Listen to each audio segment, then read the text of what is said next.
Rock 100.5 KATT. My name is Cameron Buchholtz, and I am here with Ben from Lucero. What's going on, man? Yeah, thanks for talking to me today. Yeah, Uh, absolutely.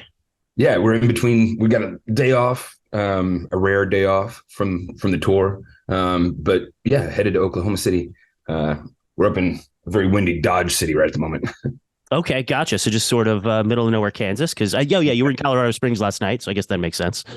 Exactly. Yeah, working our way over. We've done the whole West Coast, and it's been a great run. We've been out for about 3 weeks, and just having a few more dates left. And yeah, but we're having a blast. I think the rest of the tour is going to be just as good as the other shows so far.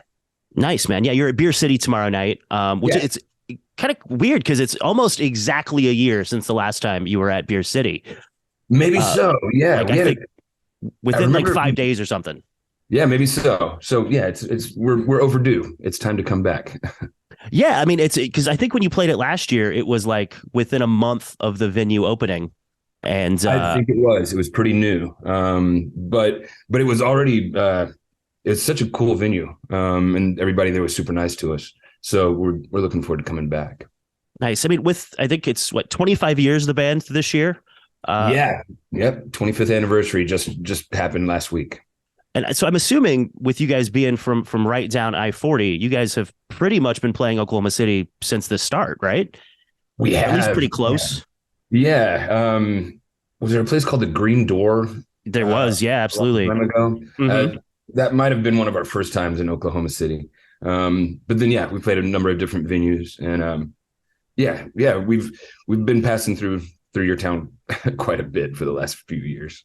Indeed. I mean, it's kind of, I guess, makes sense being either the beginning of a tour or the end of a tour, kind of like it is now.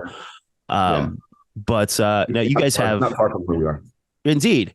And the end of this tour, you guys have got, I guess you're up in Kansas and then to Arkansas. And Yeah, now when you're playing those shows, does like the Little Rock show, does that feel like a hometown show for you as well? Or it kind of does because I was born and raised in Little Rock, Mhm.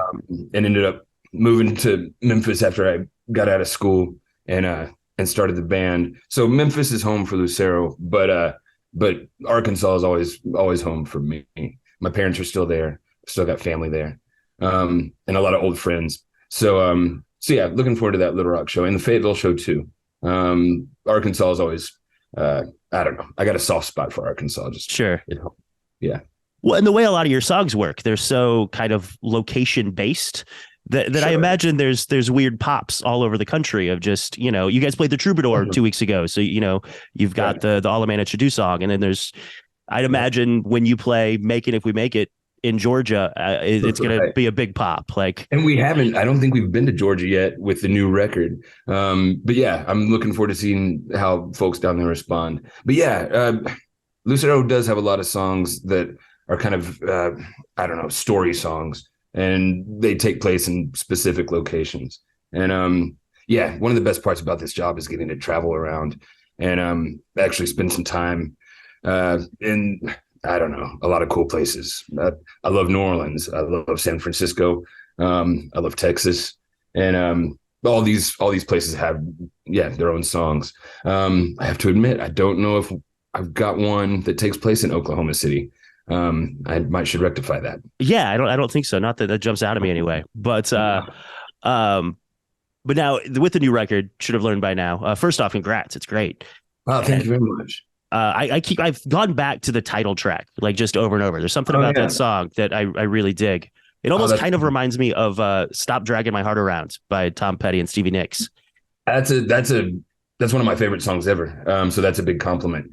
But yeah, it has. I was kind of going for that classic rock type of vibe with that song specifically. So yeah, I'm glad you hear that in there. Was it how much of a conscious effort was it to kind of make this a little more of a rock record than the last ones have been? It was, yeah. I wanted to keep things pretty simple and straightforward on this album.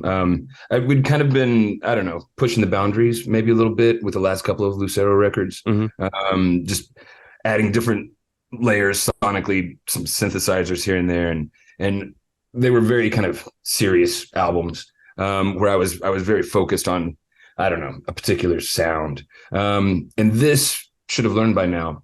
this new record. It was just kind of like, all right, let's not overthink it. Let's just go in the studio and bash out some fun rock and roll songs. And so, yeah, so this is kind of what we ended up with. And so does that mean that maybe there's more of the new songs entering the set list than might normally be? Because they all seem so kind of set up for that. Yeah. We've been playing a bunch of them live, and some more than others, but it's hard to tell which ones are going to become, it's kind of up to the crowd. It's kind of up to the fans, and the reaction that the new songs get.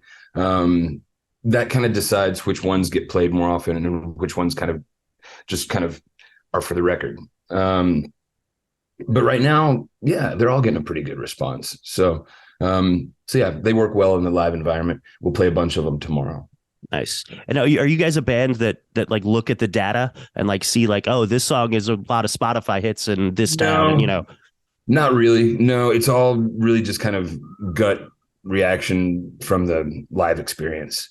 That's being a live band for the last 25 years. That's how we make our living, really. Mm-hmm. And so you can't have Lucero without live rock and roll shows. And so, yeah, really it's just gauging it. Night to night. Nothing more complex than that. You're not running with a spreadsheet of any sort. No, that's not why we got into this. You know? Yeah. Indeed. But now, with it being the 25th anniversary, kind of tell me about the evolution of the band, because you guys just kind of still have your 4 core members that have been there since the beginning, which is impressive. There aren't too many bands that exist that way. I'm not sure how we did it. But yeah, Brian Venable, Roy Berry, John Stubblefield, and myself, 4 original members. And then we've had Rick Steff on keyboards for 12 years, maybe longer now. I'm not sure.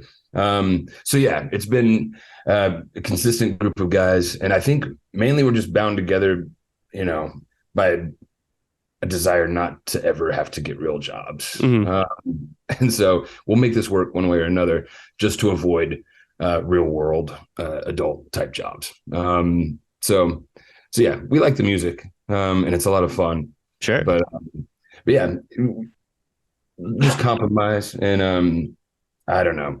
We've learned how to be a band on the road, and when to kind of back off and just give each other some space.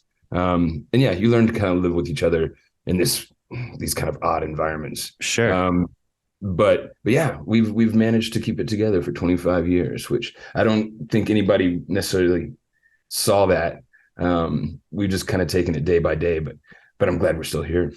Yeah, indeed. And what about those few years that you were touring with the horn section? Because obviously it made sense for the record you were putting out at that time, but I also imagined that it was expensive.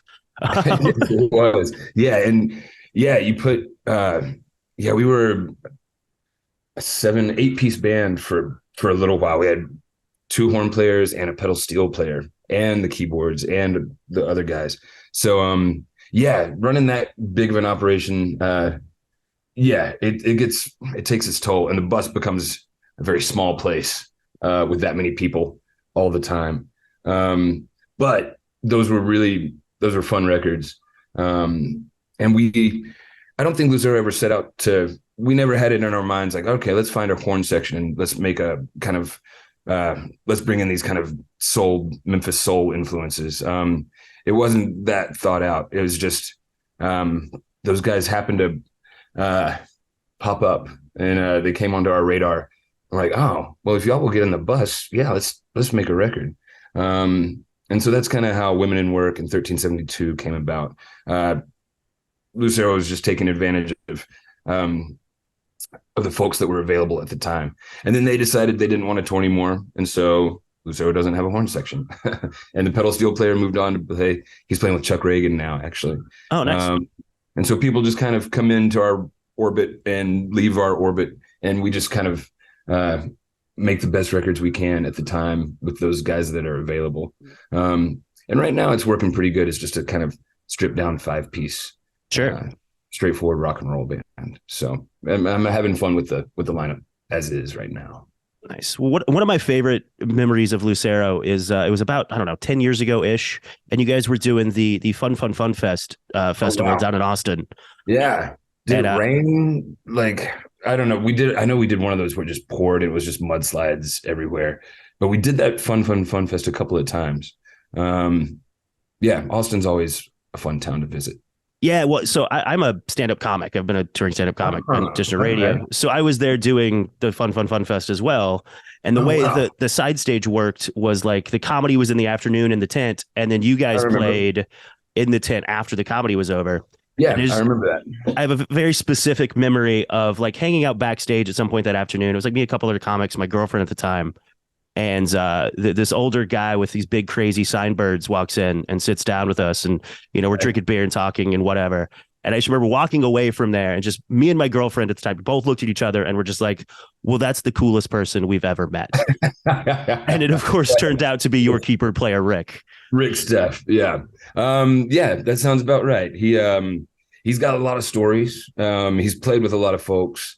And yeah, he can just walk into any room and sit down and just kind of hold court. And yeah, he's a great guy to have in a rock and roll band. Sure. Because yeah, he's got all the stories and all the history, but then he also just kicks butt playing piano and B3 organ. So yeah, he's a rock and roller. Indeed, man. Well, I appreciate the time very much, and stoked for the show tomorrow night. It'll be fun. Yeah, man. We'll see you out at Beer City. Man, awesome. Thank you for taking the time. Indeed. Thank you.